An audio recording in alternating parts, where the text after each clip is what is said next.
পরের দিন পুরো বাজারে গাজরকে নিয়ে শুরু হলো গুজব। শুনছো, গাজর নাকি ফুলকপির পিছনে ঘুরে বেড়ায়। বেগুনি এসব ছড়াচ্ছে মনে হয়। আমি তো শুধু তাকে সম্মান করি। বাজারে গাজরের মান সম্মান সব শেষ করে দিব। কিভাবে দোস্ত, কি করবি? আজ এমন একটা কঠিন ফাঁদ পাতবো যে সবাই ওকে চোর ভাববে।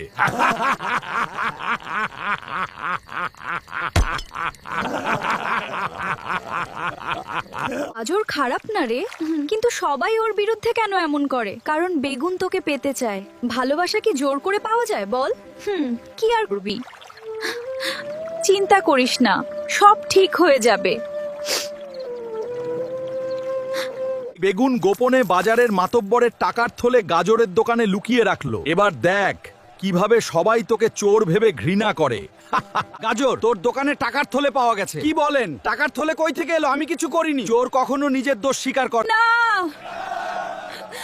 গাজর এমন করতে পারে না। আজ থেকে গাজর বাজারে আসতে পারবে না। আমি নির্দোষ। বিদায় গাজর। আমি জানি তুমি নির্দোষ। গরিব মানুষের সত্য কথা কেউ বিশ্বাস করে না, আমি সত্যটা বের করব।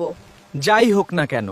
ফুলকপি কি পারবে গাজরের নির্দোষ প্রমাণ করতে? পরের পার্টে ফুলকপি জানতে পারবে বেগুনের ভয়ঙ্কর সত্য। কেউ আমার প্ল্যান ধরতে পারবে না। বন্ধুরা, পরের পার্ট দেখতে চাইলে পার্ট 3 লেখো।